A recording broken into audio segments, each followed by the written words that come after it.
Okay, we're going to do a little bit of a walkabout and look at your antennas here. So this is the feed point on the loop.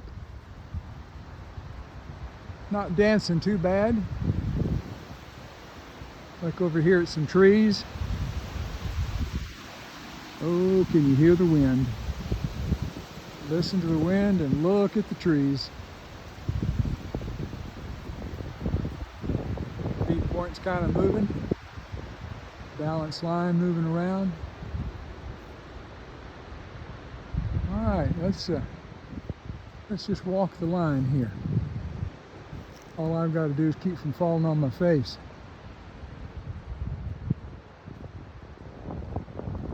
So here's the first corner.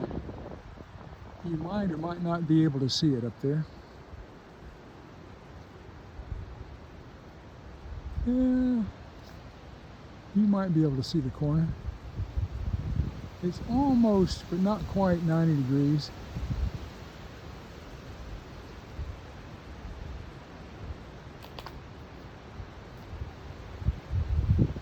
Heads on down this way. And I'm going to lower it coming on down a little bit. And if you look closely, you can see some 300 ohm balance line running across there. That's the balance line for the 220 foot dipole. All right. You can see the balance line there maybe. And it just goes and goes. There is so much of that line. It's got to be 300 feet of it or more. We're going to look up here and you may be able to see that corner. I'm pointing the camera right at the corner. It turns left and goes on down that way toward the road. But there's another corner. Actually, I can see it from here because I know where to look. And then it goes across and then back on over there to the feed point. We're going to go over here and take a look now at follow this 300 ohm through the trees.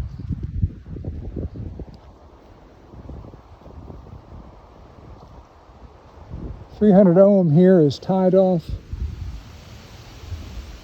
with the nylon. Goes around. And can you see in the distance? Looks kind of like a real thin spider web, and look at it moving up and down. That's the 220 foot dipole. We'll walk on through the trees here.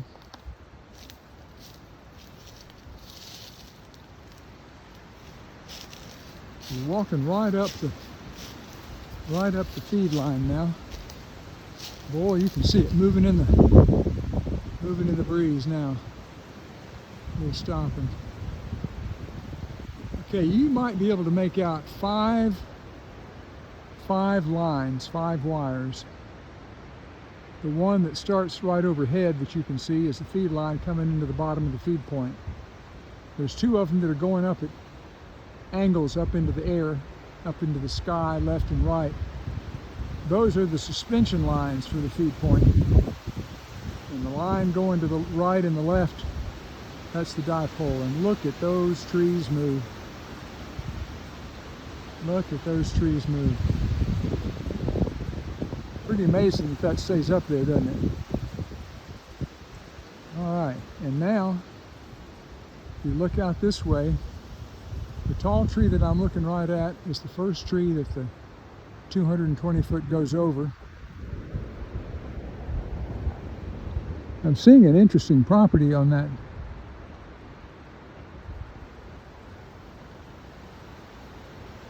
Copper-clad steel. It looked kind of kinky there, right just to the right. You can barely make it out.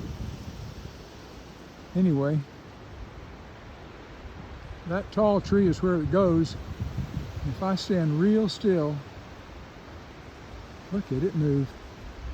You might be able to see it, the wire. A lot of play in that wire. A lot of play. All right, we'll walk on down there. And I haven't measured it, but I'm going to guess. Let's just stand here and guess. I think that's about 10 feet right there in my mind's eye. 10, 20, 30, 40, 50, 60. I'm guessing that comes in at about 70 feet. I need to really get a couple of techniques out here, and we'll try to get a good measurement of it. All right, now if I stand real still, if you look just to the right of the top of that tree, you might be able to see the end insulator. Get some sense of how much it's moving. Oh my goodness, look at that. That's why that line was chafed. Alright, so up there at the top where the lanyard ties on to the end of the wire, and the lanyard goes across to the carabiner, smooth carabiner that it can ride through, ride up and down as that tree sways. And then the lanyard comes on down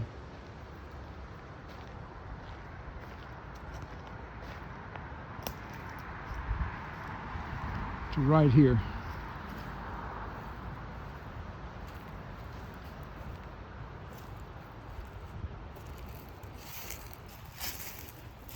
I don't think it's going to pull it, it's going to lift that up. That's one of the milk carton creations.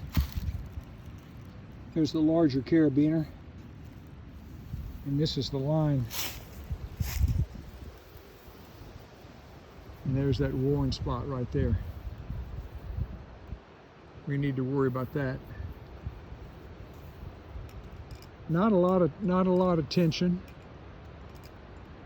I can easily pull on it. All right.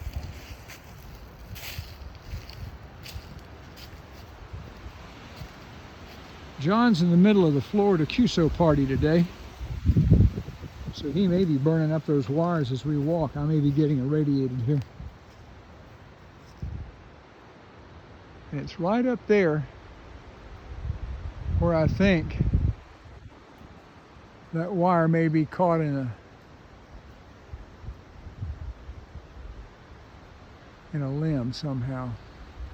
Yeah, it's pulling now. It's pulling on the top of that tree. And I cannot think of a way to take care of that other than cutting down one of those.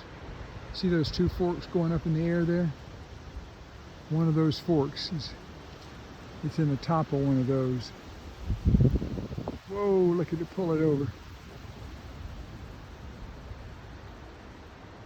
All right, there you have it. This debris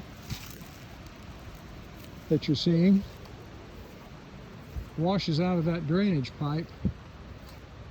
And that drainage pipe, all of the gutters on the house and the roof all drain underground, and they all come out right there.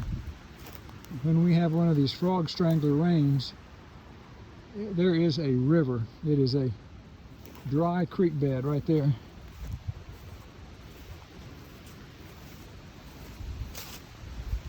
Underneath the driveway, and I need to clean out that grate there, don't I? That's where it goes in.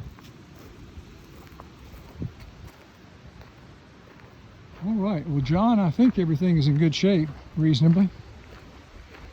I'll go stop this and we'll put it out on YouTube and you can watch it. I'll come in through the garage and we'll take a peek at the 110-foot dipole. Ooh, listen to that wind. Don't you miss it, John? Don't you miss that wind? I have a feeling he doesn't miss it. He fought more than one tangled feed line and pulley line.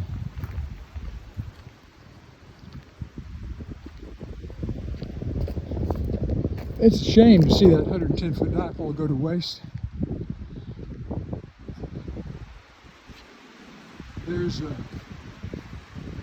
north end of it right there, looking right into the sun. There's the feed line, feed point, feed line, and it goes onto a tree over there. All right. Hope to talk to y'all later. 73.